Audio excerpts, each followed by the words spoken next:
Dans ces quelques lignes vous trouverez quelques essences du Tout-Puissant. Deuxième partie. L'essence est ce qui fait qu'une chose est ce qu'elle est, ce qui constitue la nature profonde d'un être.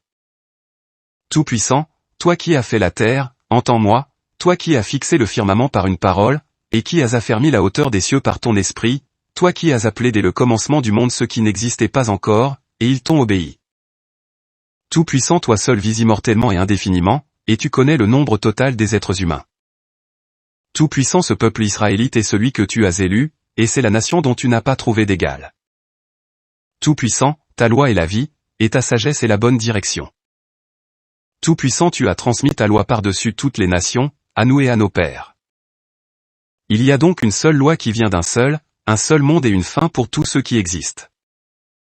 Le Tout-Puissant a révélé sa parole à Jacob, ses lois et ses ordonnances à Israël. Heureux sommes-nous, ô Israël, parce que ce qui plaît au Créateur Tout-Puissant nous a été révélé. Ne donnons pas notre gloire à un autre, ni nos avantages à une nation étrangère. Car la sagesse, c'est le livre des commandements du Tout-Puissant notre Créateur, et la loi qui subsiste à jamais, tous ceux qui s'y attacheront arriveront à la vie, mais ceux qui l'abandonneront iront à la mort. Ce qui veut dire pour moi selon ma compréhension, que le Créateur Tout-Puissant met devant nous la vie et la mort. C'est-à-dire la sagesse. Mon Créateur, ton jugement réclame son dû, et ta loi exige son droit. Le Tout-Puissant fait mourir et il fait vivre. Il fait descendre au séjour des morts et il en fait remonter. Le Très-Haut blesse et guérit, et personne ne délivre de sa main. Le Tout-Puissant peut me garantir de la mort. Le Créateur Tout-Puissant fait la plaie, et il la bande, il blesse, et sa main guérit. Tout-Puissant, souverain et Créateur, tu connais tout ce que contient ta création. Qui peut égaler ta bonté, ô Tout-Puissant? Car elle est incompréhensible. Mon Créateur, toi seul connais toutes choses. Tout-Puissant, mon Créateur, tu es celui pour qui rien n'est difficile, et tu es, aussi, celui qui accomplit facilement tout par un seul signe. Mon Très-Haut, tu es celui pour qui les profondeurs et les hauteurs se rejoignent, et dont la parole est au service du déroulement des périodes. Mon Créateur Tout-Puissant, tu es celui qui révèle à ceux qui ont peur ce qui leur est réservé afin de les réconforter. Tout-Puissant, par tes conseils, tu règnes sur toute la création que ta droite a créée, tu as établi avec toi toute source de lumière, et tu as préparé sous ton trône les trésors de la sagesse. Mon Très-Haut, tu montres tes merveilles à ceux qui ne les connaissent pas.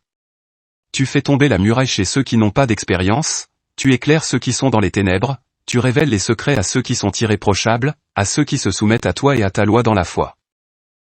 Tout-Puissant, mon Créateur, tu as déterminé le nombre de ceux qui périront et de ceux qui seront conservés. Et tu as préparé une demeure pour ceux qui doivent vivre. Mon souverain Très-Haut, devant toi, les heures sont comparables à des temps, et les jours à des générations. Car mille en sont, à tes yeux, comme le jour d'hier, quand il n'est plus, et comme une veille de la nuit. Tout-Puissant, mon Créateur, en vérité, c'est par ta volonté que nous venons au monde, et nous ne le quittons pas de notre plein gré. Tout-Puissant, c'est toi, qui as choisi Abraham, qui l'a fait sortir d'Ur en Chaldée, et qui lui a donné le nom d'Abraham. C'est toi mon Créateur qui choisis l'homme et non l'inverse. De plus mon Créateur, avant que tu eusses formé le prophète Jérémie dans le ventre de sa mère, tu le connaissais, et avant qu'il fût sorti de son sein, tu l'avais consacré, et établi prophète des nations.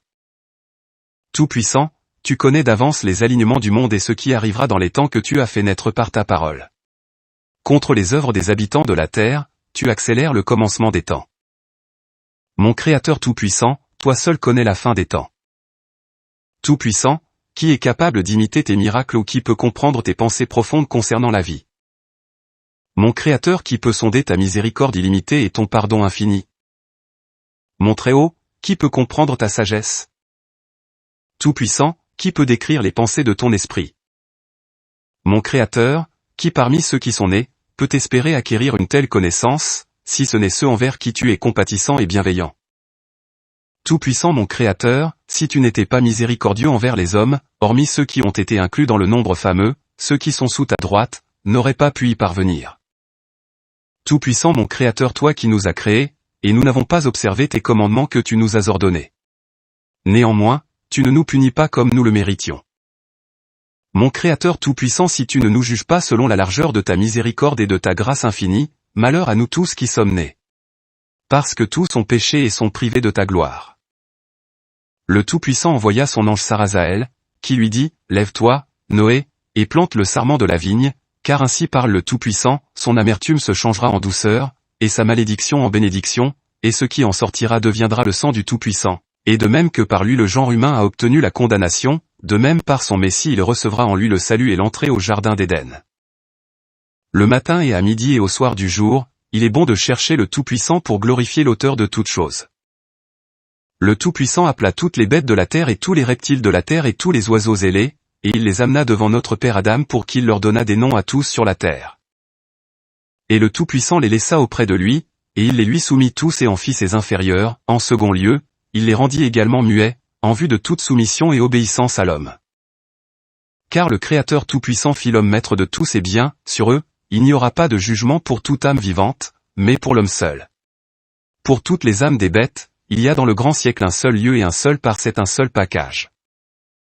Car l'âme des animaux, que le Tout-Puissant a faite, ne sera pas enfermée jusqu'au jugement.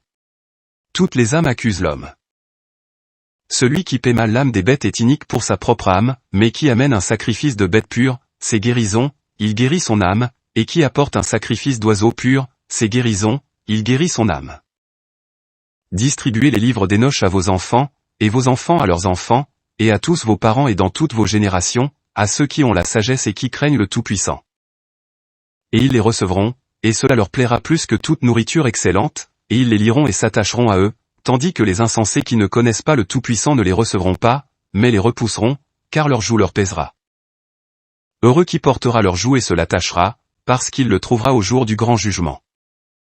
Prenez ces livres, les livres écrits de la main de votre Père, Enoch, et lisez-les, et en ne connaissez les œuvres du Créateur, qu'il n'y en a pas d'autre en dehors du Tout-Puissant seul, qui a posé les fondements sur l'inconnu, a tendu les cieux sur l'invisible, a posé la terre sur les eaux et l'a fondée sur l'inconsistant. Le Tout-Puissant a fait seul la création innombrable, qui a compté la poussière de la terre ou le sable de la mer ou les gouttes des nuages, qui a accouplé la terre et la mer par des liens indissolubles. Qui a fait jaillir du feu la beauté inconcevable des étoiles et emparé le ciel, qui de l'invisible a fait toute chose visible, étant lui-même invisible. Le Tout-Puissant a créé l'homme de ses mains, à la ressemblance de sa face, le petit et le grand, le Créateur les a faits. Qui outrage la face de l'homme outrage la face du Tout-Puissant, qui a dégoût de la face de l'homme a dégoût de la face du Tout-Puissant, qui méprise la face de l'homme méprise la face du Tout-Puissant, colère et grand jugement contre celui qui crache à la face de l'homme.